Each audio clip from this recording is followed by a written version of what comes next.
नए आदमी खूब आए, लेकिन पुराने आदमी बहुत कम आए। कल तो आए और आज के लिए कहा गया था कि चतुर्मासा में सत्संग सुनने का, ध्यान करने का, सिमरन करने का ज्यादा लाभ मिलता है, आनंद आता है। कल भी बताया था कि चतुर्मासा में संसारी उत्सव बहुत कम हो जाते हैं, शादी ब्याह ये सब बंद हो जाते, दिखाऊंगी सुनाऊंगी मनमान, और पानी बरसने के कारण किसानी के काज काम की वजह से हर इंसान घर ही में रहता, आना जाना बहुत कम हो जाता है। तो उस दौरान में सत्संग सुनने में बड़ा आनंद आता है, बड़ा मन लगता है और भजन ध्यान भी बहुत अच्छे ढंग से होता है। लेकिन कल जो बेचारे कह रहे थे हम 3 ही बजे आ जाएंगे, वो बहुत कम आए हुए। तो ऐसे लोगों के लिए गोस्वामी तुलसीदास जी ने कहा है, राम कथा ये सुने गाही, रस विशेष जाना किन नाही। कह रहे हैं कि अगर सत्संग परमात्मा की कथा सुन करके अगर जी भर जाए तो ये समझ लेना चाहिए कि वो कथा का आनंद पाया ही नहीं, जाना ही नहीं। क्योंकि परमात्मा की कथा सत्संग सुनने से कभी मन भरता नहीं।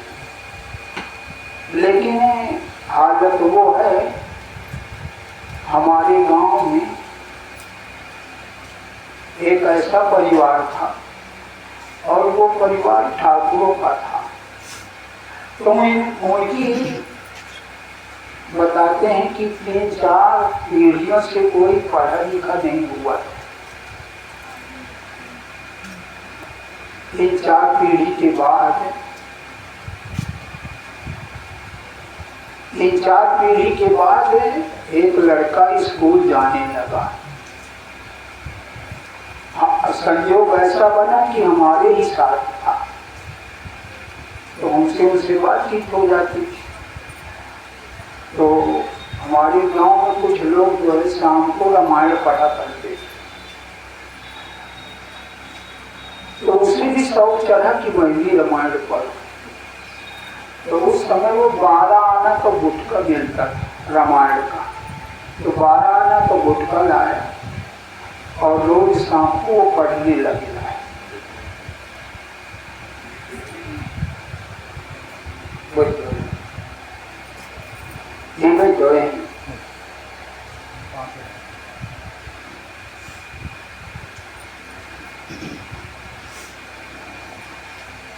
रोज शाम को लालटेन जलाए और बोरा बिछाए और पढ़ने लग गया। और जैसे ही शाम हो, दादा लालटेन कहाँ है, मुझे साफ करना, रामायण पढ़ना। तो 2-4 दिन तो ये समय ऐसे बीतता रहा। एक दिन उसका दादा कहने लगा, अरे आज शिवराम बस हो रोज के रामायण नहीं ठीक होती है। क्योंकि उनके दरवाजे में कभी सौरंगा सहरा तो हो जाया करता था, लेकिन कभी रामायण है या सत्संग है या भागवत कथा है, ये कभी नहीं हुआ।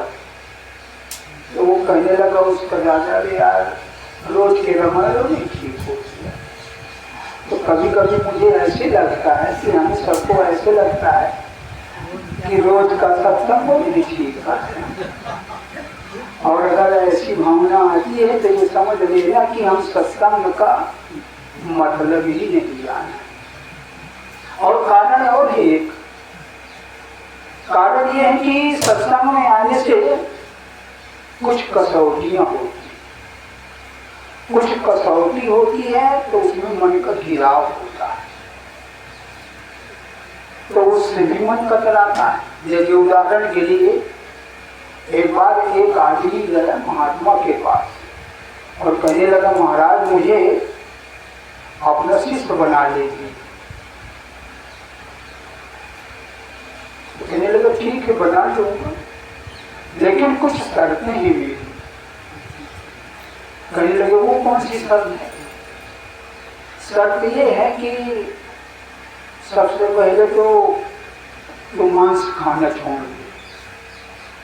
तो उसने कहा, महाराज आप कहते तो ठीक है, लेकिन मांस खाने से सेहत मेरी बढ़िया सी रहती है, इसलिए मैं नहीं छोड़ सकता। तो फिर उसने कहा, अच्छा शराब भी न छोड़िए।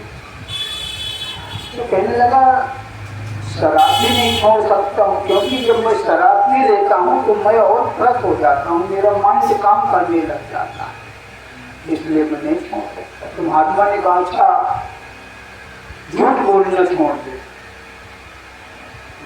तो उसने कहा, अरे ये तो और नहीं हो सकता, क्योंकि आजकल झूठ से ही तो सारे धंधे चलते हैं, इसलिए मैं नहीं छोड़ सकता। तो महात्मा ने कहा, अच्छा अपनी मर्जी से ये कोई एक चीज छोड़। तो उसने कहा, हाँ ये बात बहुत बढ़िया बता, ये बात ठीक है। तो महात्मा ने पूछा, क्या छोड़ दिया? तो उस आदमी ने कहा, मैं यहाँ आना ही छोड़ दिया, यहाँ आना ही छोड़ देता। तो रोज बरोज यही हालत है हमारी सबकी।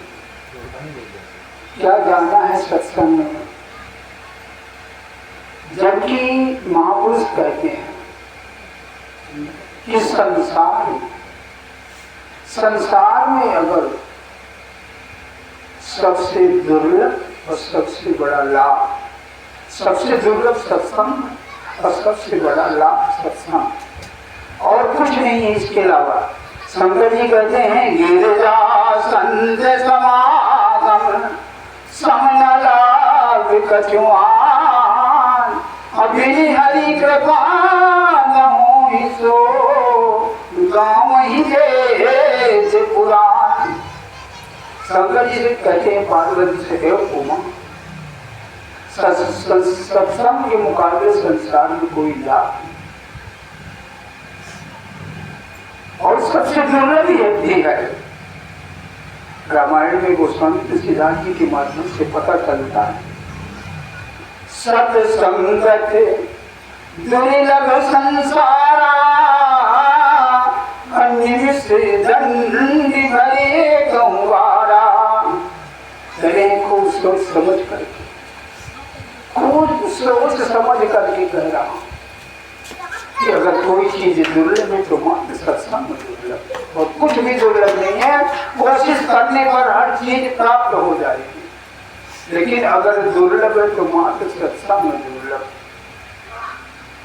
क्योंकि सत्संग से ही हमें हमारे अपनी वास्तविकता का पता चलता है कि हम कौन हैं, कहाँ से आए, जाना कहाँ, करना क्या है, कर क्या है।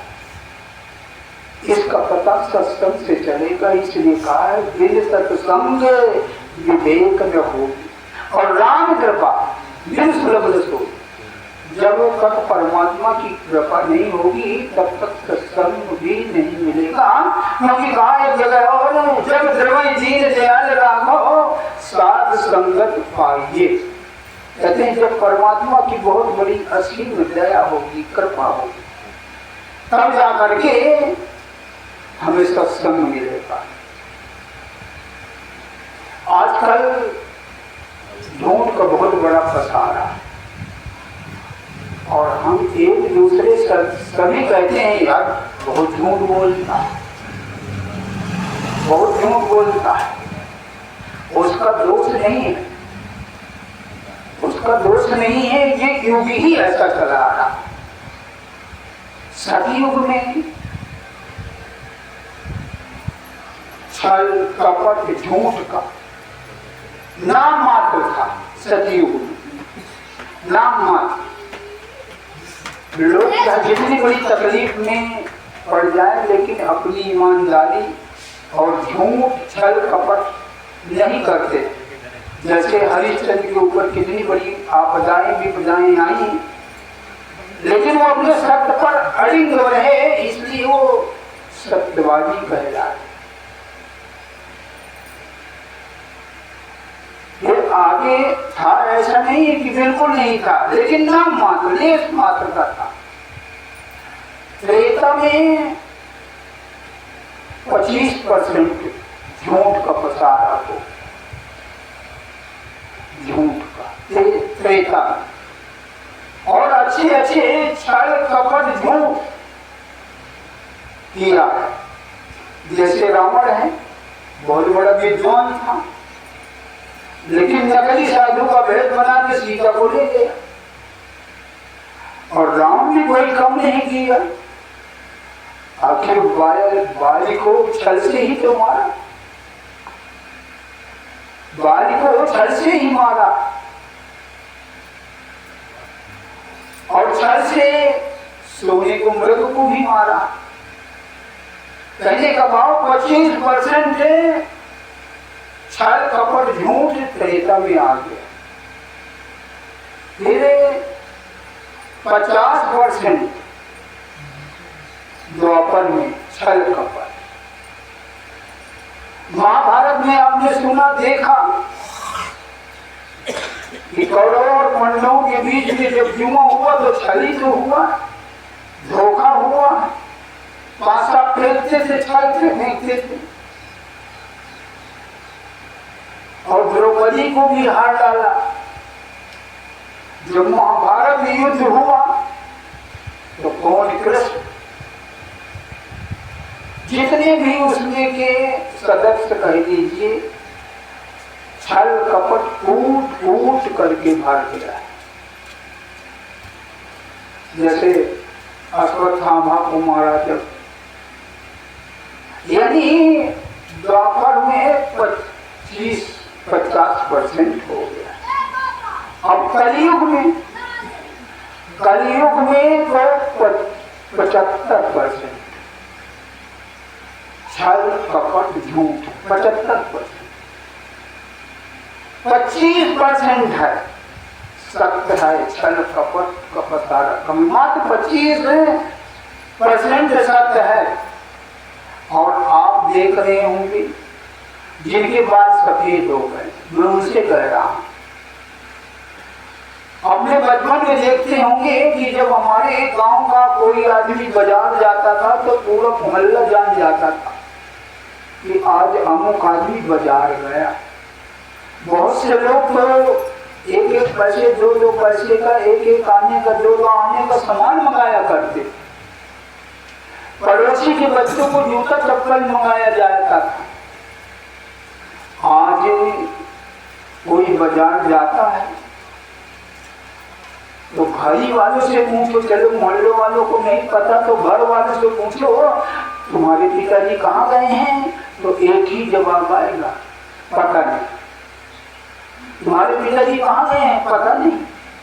मालूम है लेकिन पता नहीं।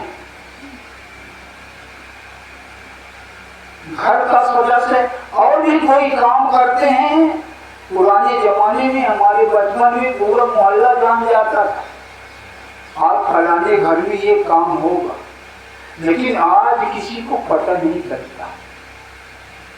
छोटे छोटे बच्चे झूठ बोलते हैं, उनका अपना दोष नहीं। ये युग के हिसाब से मात्र 25% सत्य है, बाकी सभी झूठ बोल रहे हैं। और जितने सब इधर मेरी तरफ मुंह किए हुए हैं, अपने दिल में झांक करके देखें कि कितना हम झूठ बोलते हैं, कितना हम झूठ बोलते हैं, और कितना हमारे अंदर छल है, कितना हमारे अंदर धोखा है। और तो और बात छोड़ियो, अगर हमें जाना है रजपालपुर, धाते से उसने फोन किया, तुम रजपालपुर में मुझे मिलना, तुम कहाँ पहुंच गए, तो हम यही हैं अभी, और कहने के मैं चंद्रापुर पहुंच गया हूँ। और वो भी झूठ बोलेगा, आना उसे, अभी वो घर में है, वो कहेगा मुझे भदम्मों के पास आ गया। यानी मोबाइल में ही हम सब लोग झूठ बोल रहे हैं। तो ये हमारा अपना दोष नहीं है, युग का दोष है। लेकिन इस युग में खूबियां भी बहुत, इस युग में खूबियां भी बहुत है। जितना इसमें झूठ का पसारा ज्यादा है उतना इसमें खूबियां भी। कलयुग सब युग आन ने, कहते हैं कलयुग जैसे कोई युग नहीं। सतयुग में, त्रेता में लोगों को भक्ति करने के लिए बहुत समय चाहिए था, तब उसका बेड़ा पार हो जाता। लेकिन कलयुग में इतना सुलभ हो गया है और बहुत सी देवी देवताओं को यह बहुमत करना पड़ता था पहले। लेकिन कलयुग में सिर्फ एक ही परमात्मा की भक्ति करके बेड़ा पार हो जाना। लेकिन हमारा जो है, हमें संस्कार जो है चढ़े हुए हैं, हमारे पिछले बाप दादों के लकीर के फकीर बने हुए हैं, इसलिए हम प्रमुख भक्ति पर हम नहीं पहुंच पा रहे। जबकि महापुरुष कहते हैं भक्ति भक्ति सब जगत बखाना और भक्ति का मर्म कोई बिरले जाना। आज हम भक्ति कर रहे हैं, कोई तो पीपल को भगवान मान रहा है, कोई तुलसी को भगवान मान रहा है, कोई गाय को भगवान परमात्मा मान रहा है, कोई तो सांप को भी पूजते हैं, कोई भूत प्रेत को भगवान मान रहा है। थोड़ा विचार करें, बुरा नहीं मानिएगा, विचार कीजिएगा। पीपल की भक्ति बहुत से लोग करते हैं, खड़ाऊ चढ़ा देंगे, जनेऊ पहना दे, एक लंगोटो पहना देंगे। क्या ये भगवान हो सकता है? और अगर भगवान हो सकता है तो क्या हम पीपल बनना चाहेंगे कि हम पीपल बन जाए? पीपल हमारा बनने का मन नहीं करेगा। अब ये भगवान है तो क्यों नहीं मन करेगा? डर भी रहे हैं। ये पीपल भगवान नहीं है, पीपल में बहुत सारे गुण है।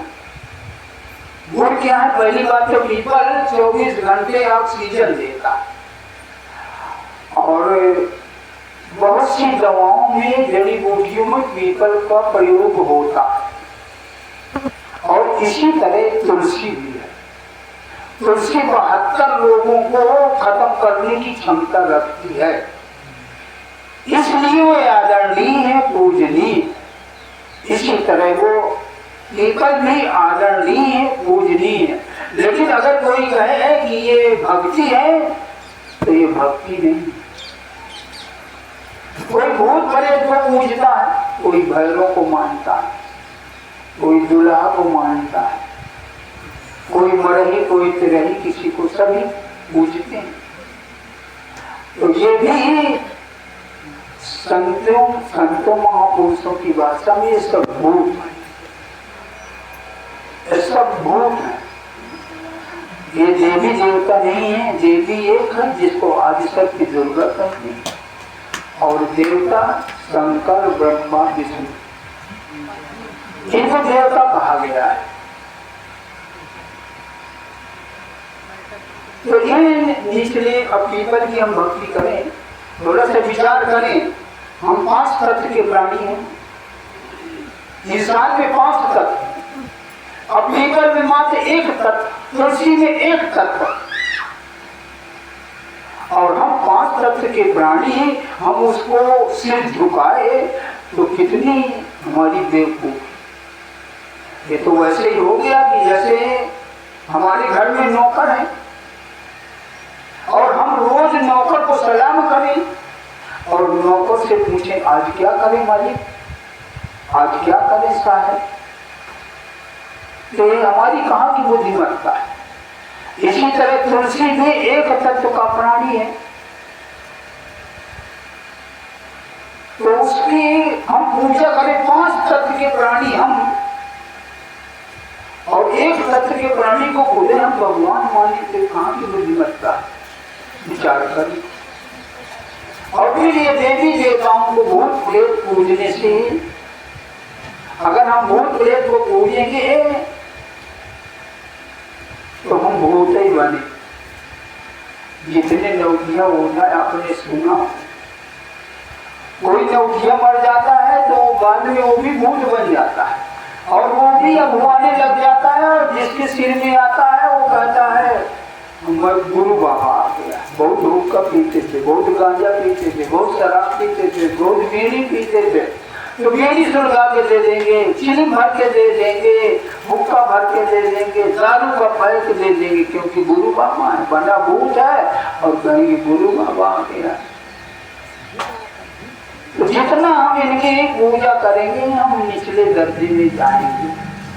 फिर इनकी भक्ति करने से हमें क्या लाभ होगा? पहली बात तो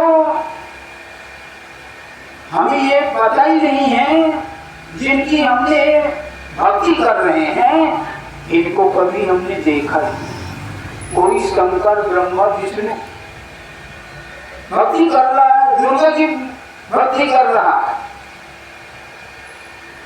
कभी किसी ने देखा तो नहीं। और इनकी भी भक्ति इतनी आसान नहीं है। अगर कोई सोचे इनको सिद्ध करना हो तो इनकी भी भक्ति आसान नहीं है। जबकि इनकी भक्ति करेंगे तो ज्यादा से ज्यादा कुछ दिनों के लिए स्वर्ग मिलेगा, बस मोक्ष वो भी नहीं मिलेगा। कुछ दिनों के लिए स्वर्ग मिलेगा और कुछ संसारिक मनोकामनाएं पूरी हो सकती। जब पार्वती गिरिराज के यहाँ जन्म लिया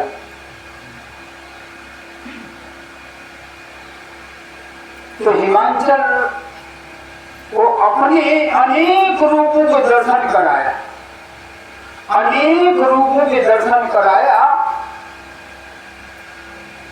जब सब रूपों के दर्शन, चामुंडा के रूप में, दुर्गा के रूप में, काली के रूप में, सती के रूप में,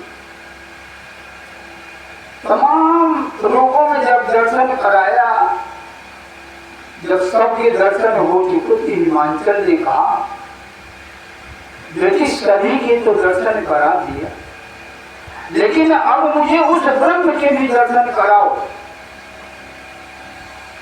जिसकी व्याख्या वेदों में मिलती है। तो गिरिराज ने कहा, पार्वती ने कहा अगर आपको ब्रह्म के दर्शन करना है तो संतों के सत्संग में जाओ। उस ब्रह्म के दर्शन मात्र संतों से मिल सकते हैं, बाकी मेरे में क्षमता नहीं। तो थोड़ा सा विचार करें, जब ऐसी देवी ऐसी शक्ति कर देती, जवाब दे रही हैं कि मेरे में वो क्षमता नहीं है, इतना आसान भी नहीं है।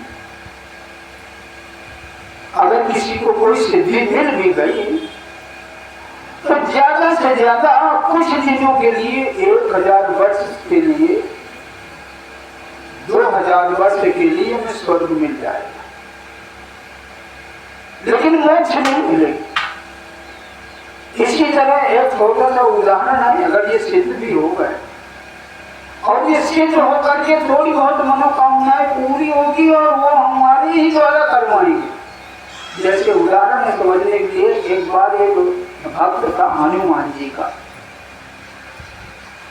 बहुत भक्ति उपासना किया करता था, हनुमान जी को सिद्ध कर लिया। तो एक बार वो बैलगाड़ी लेकर जा रहा था, बैलगाड़ी लेकर जा रहा था तो एक जगह नाले में फंस गई, कीचड़ में फंस गई, वो निकले नहीं।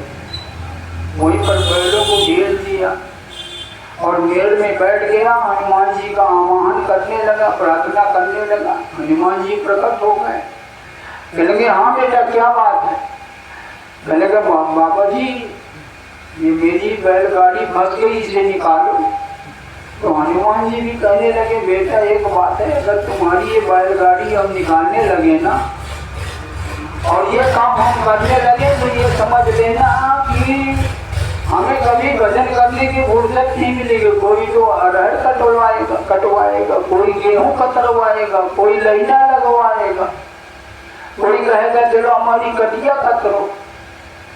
यही सब हम करते रह जाएंगे, हमें फुर्सत ही नहीं मिलेगी। ये काम हम नहीं कर सकते।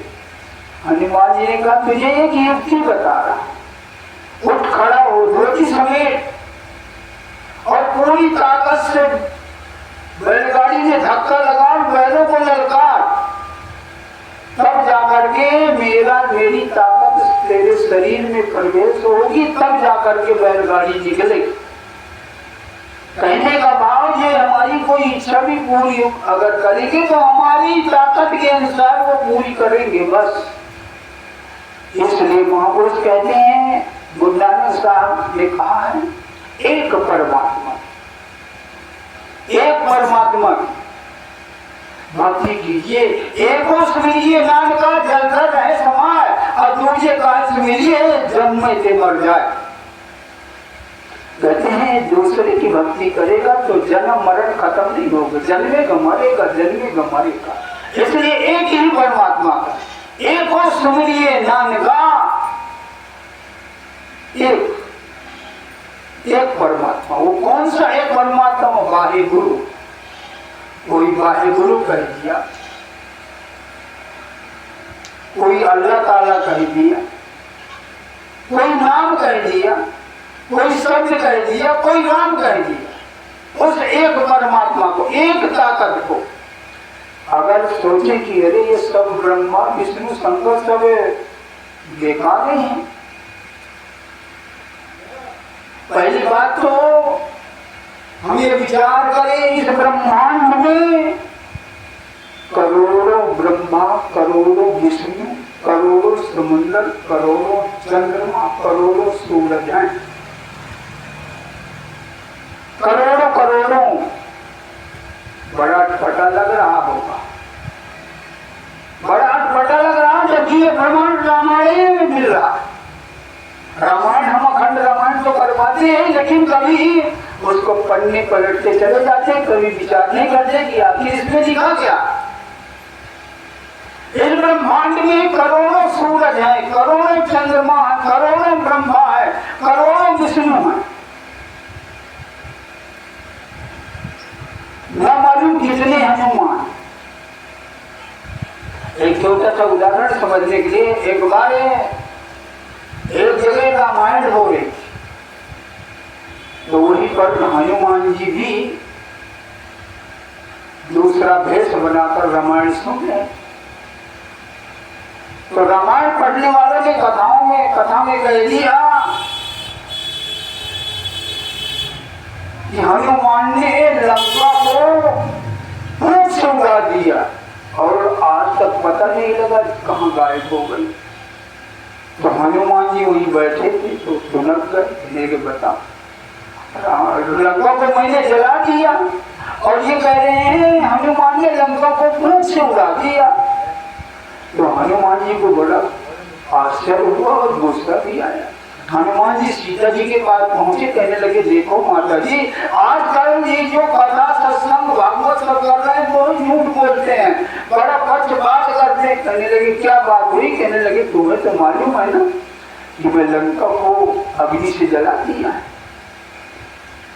तो सीता जी समझ गई कि अगर मैं बताऊंगी नहीं तो इसका शंका नहीं निकलेगा, इसके वहम पैदा हो जाएगा, क्योंकि लंका को इसके मन में है कि मैंने जला दिया है। तो सीता जी एक अपनी मुंडली को ऐसे ऐसे कर रही, अंगूठी को। एक बार वो अंगूठी निकली और एकदम से ध्यान गए। तो सीता जी ने कहा हनुमान जी जरा मुंडली पकड़ो, मुंडली पकड़ो। और वो मुंडली दौड़ती चली जा रही है। हनुमान जी भी पीछे लगे हुए, हाथ नहीं आ रही है। और वो इतनी दौड़ी कि सात समुद्र में जाके घुस गई। हनुमान जी पीछे पीछे जाकर कोई चले गए जो काफी गहराई में। तो एक अंदर महल मिला, और उसी महल के अंदर मुंडली चली गई। हनुमान जी भी अंदर चाहा कि मैं भी चला जाऊं, तो वहीं पर एक देवड़ी में चौकीदार बैठा था, उसने पकड़ लिया हनुमान जी को। मैंने कहा कहाँ जा रहा? कहने लगा अरे मैं अंदर जा रहा हूँ, मेरी मुंडली चली गई। कहने लगा चल हट नीचे। अब जब हनुमान जी नहीं माने तो उन्होंने एक चाटा मार जड़ दिया। जब एक चाटा मार लगा दिया तो वो 6 महीने वहीं बेहोश पड़े रहे। 6 महीने बाद जब होश आया तो वो फिर अंदर घुसने लगे, कहने लगे मुझे जाने दीजिए। तो वो जो चौकीदार था तो उसने एक पांव पकड़ा और उसी समुद्र के जंगल में एक झटका लगाया तो 6 योजन दूर जाके गिरे।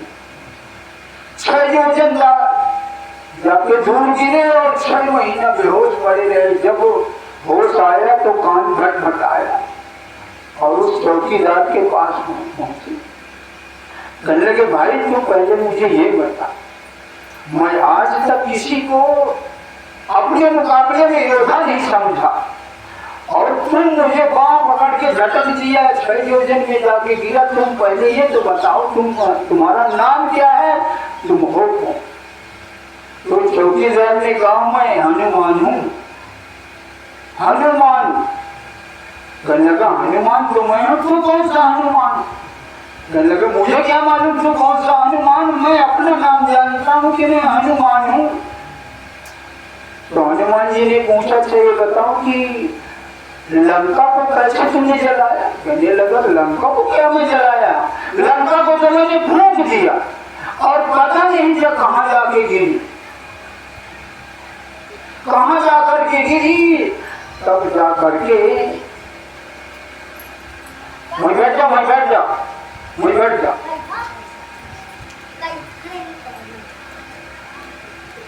तब जाकर के हनुमान जी चौंक पड़े और सोचने लगे कि अरे यहाँ की है कथा वो सुना रहा, यहाँ की कथा है सुना रही, नाना भाग में होता ना मालूम। फिर वो पूछने लगा कि मेरी मुंदरी और सारी कहानी बताया तो हनुमान जी ने कहा कि जाओ फिर अपनी मुंदरी ले। जब वो अंदर गया तो ना मालूम वो मुंदरियों का ढेर लगा हुआ था। वो फिर पूछने लगा, कहने लगे यहाँ तो ऐसी मुंदरी बहुत पड़ी है।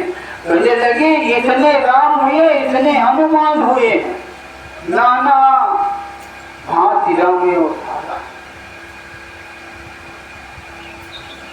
कहने का भाव ये है कि हम भक्ति तो कर रहे हैं, कोई राम की कर रहा है, कोई कृष्ण की कर रहा है, कोई शंकर की कर रहा है, कोई ब्रह्मा की कर रहा है, और मालूम कुछ है ये नहीं कि हम कौन से शंकर की कर रहे हैं, कौन से ब्रह्मा की कर रहे हैं, कौन से शंकर की कर रहे हैं, क्योंकि करोड़ों की बात है। क्योंकि प्रमाण मिलता है, गुरबाणी में गुरु नानक साहब ने कहा है अकाल पुरुष की देह में कोटि विष्णु महेश, कोटि इंद्र ब्रह्मा, कोटि रविशेष, कोटि जलेश। गुरु नानक साहब कहते हैं करोड़ों चंद्रमा, करोड़ों समुद्र, करोड़ों शंकर, करोड़ों ब्रह्मा है इस परमात्मा की सृष्टि की रचना में, इस ब्रह्मांड। और रामायण में भी तारभूषण गुरु जी से बताते हैं कि इतने इतने देश मैंने देखा है, इतने इतने ब्रह्मांड मैंने देखा है। कहते हैं उदर मास सुन अंडर आया और देखो बहु ब्रह्मांड निकाया। कह रहे हैं देखो वह ब्रह्मांड निकाया, अति विचित्र लोक अनेका, रचना अधिक एक से एका।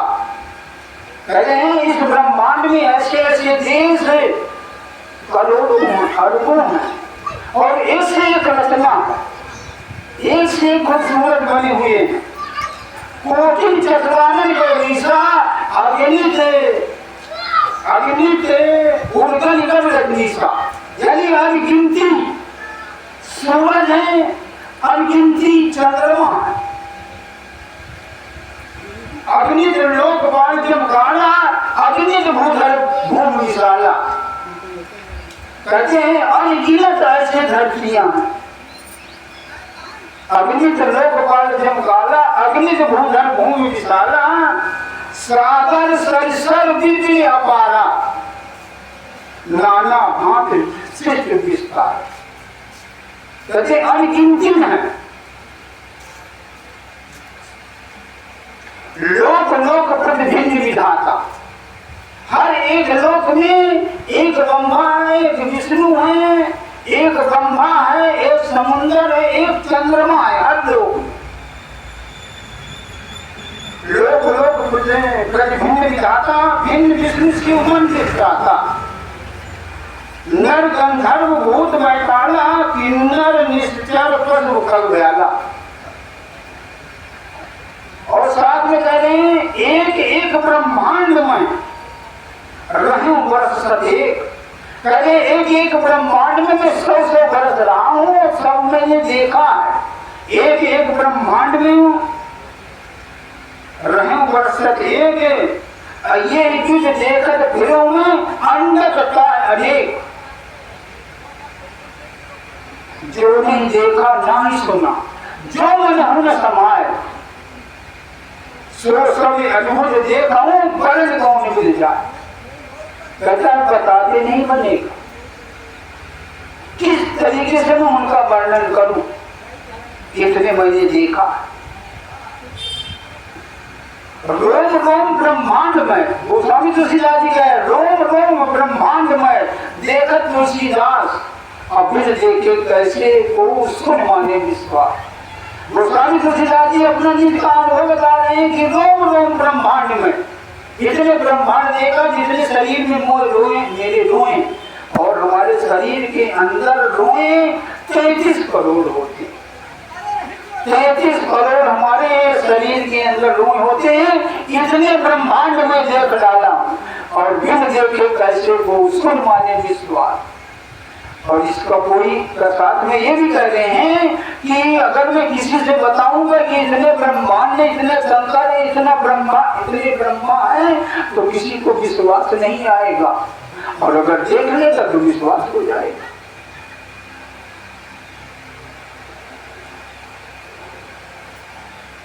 एक जगह गूलर का उदाहरण देकर के गोस्वामी तुलसीदास जी कह रहे हैं, जैसे गूलर जानते हैं, उम्र कोई करता, कोई गूलर करता है, जिसकी आजकल लोग सब्जी भी बनाते हैं। गूलर का उदाहरण लेकर के, जैसे एक पेड़ में कितने गूलर, और एक एक गूलर का ब्रह्मांड का उदाहरण देकर के बता रहे हैं कि इस ब्रह्मांड की घटना में जैसे गूलर का पेड़ होता है और जिसमें फल लगे हैं, एक ब्रह्मांड मानो गूलर तो समान तो माया, हर ब्रह्मांड अनेक निकाया।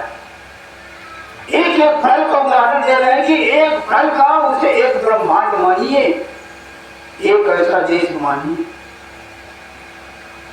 तो आप विचार करें कि हम कौन से शंकर की, कौन से ब्रह्मा की, कौन से विष्णु की हम भक्ति कर रहे हैं। ये जो थोड़ी बहुत भक्ति कर रहे हैं ना, तो कोई सोचता है मेरा व्यापार चल जाए, कोई सोचता है कि 10 बीघे में 15 बीघे हो जाए, कोई सोचता है कि 4 बच्चे नहीं, कम से कम 7-8 बच्चे हो जाए। कोई कुछ मांग रहा, कोई कुछ मांग रहा, यही सोच करके सब भक्ति कर रहे हैं। ये मोक्ष के लिए कहीं कोई भक्ति नहीं करता है, न कोई जान पाता है। और इसको जानेगा कौन? जो जाने यही तेरी जनाई, और जानत तुम्हें हो जाई। जिसको वो जनाएगा, ये जो अवसर मिला हुआ, ये जो चांस मिला हुआ, ये जितने शंकर ब्रह्मा विष्णु को गिनाया जाएगा, ये अवसर को सोच रहे हैं कि ये अवसर हमें कब मिले। इसलिए कहा है बड़ी भाग तो मानस न पावा, सुन दुर्लभ सदग्रंथ नहीं गावा। यानी देवताओं को ये दुर्लभ शरीर मिला हुआ। इस्लाम धर्म में कहा गया है अशरफ उल मखलूकात, यानी 84 लाख दिया जो उनमें ये सबसे सरकार योनि है। और ये ऐसी योनि है, ऐसी योनि है इस सारे दुखों का छुटकारा, सारे दुखों का छुटकारा पाने का नुक्ता इसी शरीर में रखा हुआ है। इसलिए इसे कहा गया है बड़े भाग्यमान स्तन पावा। तो ये मनुष्य स्तन पाकर एक परमात्मा की भक्ति करके और हमें अपने धाम चले जाना चाहिए। कोई सोचे शंकर की ब्रह्मा करने से, भक्ति करने से, दुर्गा की आदिशक्ति की भक्ति करने से हमें मोक्ष मिल जाएगी, तो ये नीला धोखा है। नीला धोखा बड़ा खराब लग रहा होगा, बड़ा बुरा लग रहा होगा। लेकिन विचार कीजिए, शंकर या रावण जैसे शंकर की भक्ति कौन करेगा? अपना सर तक कलम कर दिया। रावण ने शंकर की भक्ति करने के लिए, सिद्ध करने के लिए अपने कितनी बार सिर चढ़ा दिया। मेघनंद ने दुर्गा की, चामुंडा की भक्ति किया और रावण ने चंडी की भक्ति किया। दुर्योधन ने शंकर जी की भक्ति किया, शिशुपाल ने शंकर जी की भक्ति किया, लेकिन कोई नहीं बचा पाया, कोई नहीं बचा पाया। हिरण्यकश्यप ब्रह्मा की भक्ति किया और हिरण्यकश्यप ने कहा मुझे अमृत का वरदान चाहिए, लेकिन ब्रह्मा जी ने मना कर दिया, इसके अलावा जो भी मांग लेगा वो मिल जाएगा, लेकिन मेरे अंदर वो ताकत नहीं है कि मैं तुझे अमृत का वरदान दे दूं, मेरे अंदर वो ताकत नहीं। लेकिन फिर भी अपना दिमाग हिरण्यकश्यप ने लगाया ही ना, अंदर मरू न बाहर मरू, न ऊपर मरू न नीचे मरू, न दिन में न रात में, न इंसान से न जानवर से, किसी से न मरने का अमृत जैसे वरदान मांगा, लेकिन मौत में अपना नुक्ता निकाल ही। तो इसलिए कह रहे हैं हिरण्यकश्यप से मिटे, हिरण्यकश्यप से मिटे दुर्योधन शिशुपाल और कुंभकर्ण रावण गए साधो खाया काट। इसलिए कह रहे मढ़ी मसानी शीघ्र भैरव हनुमंत, जो इनकी भक्ति करे साहब से न्यारा रहे, जो इनको पूजन यंत्र मंत्र सिद्ध, जो ईश ब्रह्म ओंकार यानी यंत्र मंत्र, ईश माने विष्णु, शंकर ब्रह्मा, यंत्र मंत्र और सिद्ध हो यो ईश ब्रह्म ओंकार महावीर भैरव पूजा लग 84 इनकी अगर हम भक्ति करेंगे तो 84 में जाएंगे, कुछ दिन के लिए स्वर्ग मिल जाएगा और कुछ हमारे ये संसारी कामकाज पूरे हो जाएंगे बस। लेकिन सीधे 84 खड़ी है। अब ये सवाल पैदा होता है कि फिर सब झूठे बता रहे हैं, किसकी भक्ति कर? वो भक्ति कहाँ मिलेगी? जिस भक्ति को करने से हमें मोक्ष मिलनी है, हमारे दुखों से छुटकारा होना है, वो आखिर भक्ति कहाँ होगी? उसके लिए बताया है भक्ति भक्ति सब जगत बखाना, भक्ति को मर्म कोई दिल नहीं जाता। वो भक्ति कहाँ मिलेगी? वो भक्ति का भेद कहाँ मिलेगा? गुरु के पास। रामायण प्रमाण होता है, भेद जाए जिस नाम में गुरु जान न कोई, और तुलसी कहीं मिली जगत जीव मिले जिसके हो। भक्ति ताज अनपुंस मूला, अमिले जो संत हो ही अनुकूला। जिस भक्ति के करने से हमें मोक्ष मिलेगी, वो भक्ति किसी संत सदगुरु से, वो नाम जपने से। कौन सा नाम? जिस नाम जपने से हमें मोक्ष मिल जाएगी, वो सदगुरु बताए। वो नाम कहीं धर्म ग्रंथों में नहीं, वो नाम कहीं तीर्थों में नहीं, वो नाम कहीं मंदिरों में नहीं, वो नाम कहीं धामों में नहीं है। पलटू साहब अपना खुद का उदाहरण बता रहे हैं कि मुझे लोग कहते थे कि मुनियों में घूम आओ, धामों में घूम आओ, लेकिन वो वहां पर खूब गया, 4 पुरी हम देख लिया, देखे चारों धाम, लेकिन वो नाम कहाँ मिला? संतों में, संतों में वो नाम मिला। इसलिए कह रहे हैं कि ये कर्म कांड करने से कहीं कुछ नहीं बनने वाला। पलटू साहब कह रहे हैं, पलटू जब तक के किए सरे ने को कान, भव सागर के तरन को सतगुरु नाम जहाज। एक ही परमात्मा, एक ही नाम का।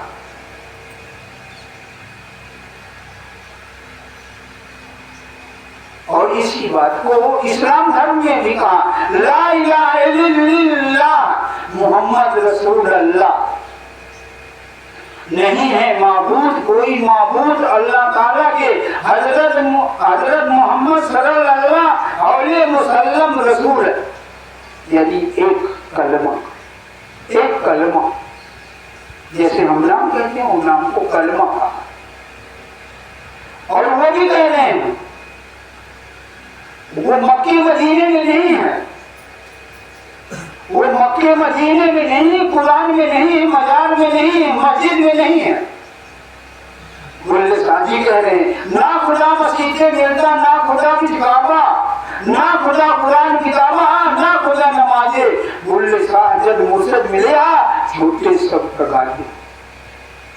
कहते जब मुर्शिद मिल और उस मुर्शिद ने हमें बैठ कर दिया, जैसे हम कहते हैं गुरमत मिले, जब कोई मुर्शिद मिल गया हमें बैठ कर दिया, उस कलमे का भेद बता दिया और उसके अनुसार हमने इबादत किया, तब जाकर के बेड़ा पार हुआ। एक ही परमात्मा की भक्ति करने से हमारा सब कुछ खो जाएगा। और इस भक्ति को क्या कहा? भक्ति दरअसल है प्रेम। इसलिए कहा राम केवल प्रेम प्यारा, जान ले उसको जानन हारा। कहे रघुपति सुन भामित माता, मानव एक भगत नाता। रामचंद्र जी कह रहे हैं सबरी से, कहे सुन भामित, एक बात कहता हूं, मात्र एक भक्ति मुझे प्यारी है। भक्ति और प्रेम नाम तो है, निचोड़ एक है। नाम तो है और निचोड़ एक है। भक्ति भी कहा है, प्रेम भी कहा, लव भी कहा, मोहब्बत भी कहा। खुदा कहता है मोहब्बत मेरी इबादत है, जिसके ख्वाब की ताबीर जन्नत है, फूल है, खुशबू है, दरिया की खानी है। मोहब्बत ऐसी इबादत है आदम और हव्वा की निशानी। यानी मोहब्बत ही, प्रेम ही, भक्ति ही मुझे प्यारी है बस। और ये भक्ति इतना सरल भी नहीं, ये भक्ति, ये प्रेम इतना सरल भी नहीं है। एक बार कृष्ण जी जो है हमेशा अपनी प्रेमिका का नाम यानी राधा का नाम लिया करते। एक दिन पूर्व कहने लगे, आप हमेशा राधा का नाम लेते रहते हैं, राधा की बढ़ियाई करते हैं, क्या रुक्मिणी कोई नहीं है क्या? ये राधा तो ऊपरी प्रेमिका, लेकिन रुक्मिणी से तो आपके अच्छे संबंध है और राधा का नाम लेते रहते हैं, राधा की बढ़ियाई कह रहे हैं। तो कृष्ण जी चुप रहे। 4-8 दिन के बाद एक दिन अचानक कृष्ण कहने लगे, अरे मेरे पेट में बड़ा दर्द हो रहा है, बड़ा दर्द हो रहा है। उधर जी दौड़ के गए, कहाँ जाए, किस हकीम वैद्य को बुलाया जाए, किस डॉक्टर को बुलाया जाए, कौन सी दवा लाई जाए? तो कृष्ण ने कहा दवा तो मैं जानता हूँ, लेकिन कोई अगर कर दे तो ठीक है। कहने लगे वो क्या है? कहने लगे अगर कोई अपने चरणों को धुल करके और चरणा अमृत बना के मुझे दे दे तो मेरे पेट का दर्द ठीक हो जाता। तो उद्धव जी रुक्मिणी के पास गए, क्योंकि वो पत्नी है। उद्धव जी ने कहा आप अपने चरणों को धुल करके चरणा अमृत बना दें तो कृष्ण के पेट ठीक हो जाए। तो रुक्मिणी कहने लगे इतना घनघोर पाप मैं नहीं कर पाऊं, मैं अपने चरणों को धुल करके और चमड़ा दूं और मैं कृष्ण को दिलाऊं, ये मेरे बस की बात नहीं। मुझे नरकों की आग में जलना है क्या? मैं नहीं दे पाऊं, कहीं और ढूंढो, चाहे अपना खुद दे दे। तो अब वो भी सोचने लगे मैं अपने पैरों को धुल करके कैसे दे दूं। कई जगह गए लेकिन सभी ने इनकार कर दिया। तो उन्हें होश आया कि जरा राधा से जब पूछ करके देखो क्या पता शायद वो दे। तो जब उसके पास गए कहने लगे कृष्ण के पेट में बहुत बड़ा दर्द हो रहा है, अगर आप चरणा अमृत दे दें तो उनका दर्द ठीक हो जाएगा। तो उसने कहा जल्दी लाओ, गिलास में पानी खाली लाओ जल्दी से, मैं जल्दी दूं। अरे अभी से इतना लेट क्यों कर दिए? और तुरंत जो है चरणों को धुल करके और दे दिया गिलास में। और जब लेके जाने लगे तो उन्होंने ने कहा राधा तुम्हें जरा सा भी डर नहीं, जरा सा भी डर नहीं कि तुम क्या कर रही हो, नरकों की आग में जलोगी। तो राधा ने कहा कोई बात नहीं, अगर करोड़ों जन्म तक मैं नरकों की आग में जलती रहूंगा कोई मुझे कोई परवाह नहीं, लेकिन मेरा प्रेम तो ठीक हो जाएगा, लेकिन मेरा प्रेमी तो ठीक हो जाएगा। यानी अपने को बेपरवाह बिना परवाह किए कि मैं नरकों में जाऊं, कहाँ जाऊंगी। सभी ने इतने सगे और इतने निकटवासी पाप से डर गए, नर्क से डर गए। लेकिन राधा क्या कर रही है, मुझे ये चिंता नहीं है, अगर बेअंत जन्मों तक अगर मैं नरकों की आग में जलती रहूं लेकिन मेरा प्रेम तो ठीक हो जाएगा। उस दिन कृष्ण ने कहा वो इसलिए मैं राधा का नाम लेता, इसलिए मैं राधा का नाम था। तुम भी तो अपने क्या नाम रख दे सकते थे, लेकिन वो नहीं चली। इसलिए कहने का भाव ये इतना ये प्रेम ये भक्ति इतना सरल नहीं, अपने आप को कुर्बान करना पड़ेगा, अपने आप को नस्ल नाबूद करना पड़ेगा। इसलिए इस भाव को किसी कवि ने कहा है ये तो प्रेम की बात है बंदगी तेरे बस की नहीं है, ये तो प्रेम की बात है बंदगी तेरे बस की नहीं है। यहाँ दिल देके होते हैं सौदे, यहाँ दिल देके होते हैं सौदे, आशिकी इतनी सस्ती नहीं है, ये तो प्रेम की बात है बंदगी तेरे बस की नहीं है। तेरे प्रेमियों ने कब वक्त पूछा तेरे द्वारे पे आने को भगवान, तेरे प्रेमियों ने कब वक्त पूछा तेरे द्वारे पे आने को भगवान। यहाँ दम दम में होती है पूजा, सिर झुकाने की फुर्सत नहीं है, ये तो प्रेम की बात है बंदगी तेरे बस की नहीं है। जिसके दिल में बसे स्वामी प्यारे, जिसके दिल में बसे स्वामी प्यारे, वो तो होते हैं इस जग में न्यारे। जिनके नजरों में सतगुरु बसे हैं, वो नजर फिर तरसती नहीं है, ये तो प्रेम की बात है बंदगी तेरे की नहीं है, जो असल में है मस्ती में डूबे, जो असल में है मस्ती में डूबे, उनको परवाह नहीं है किसी की। जो चढ़ती उतरती है मस्ती, वो हकीकत में मस्ती नहीं है। ये तो प्रेम की बात है, वो बंदगी तेरे बस की नहीं है। कहने के बाद ये चढ़ती उतरती है मस्ती, यानी आज भजन कर लिया, आज की ऊँची कल करेंगे, आप परसों की ऊँची नरसों करेंगे। ये चढ़ती उतरती रहती है मस्ती, जो चढ़ती उतरती है मस्ती, वो न मस्ती है न भक्ति।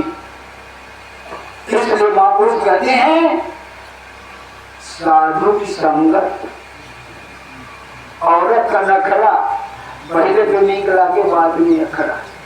सिर्फ सुनने में अच्छा लगता, और जब करने में उगाड़ी हो जाओ तब पता चलता है। तो मैं अपनी बात यहीं से समाप्त करूंगा।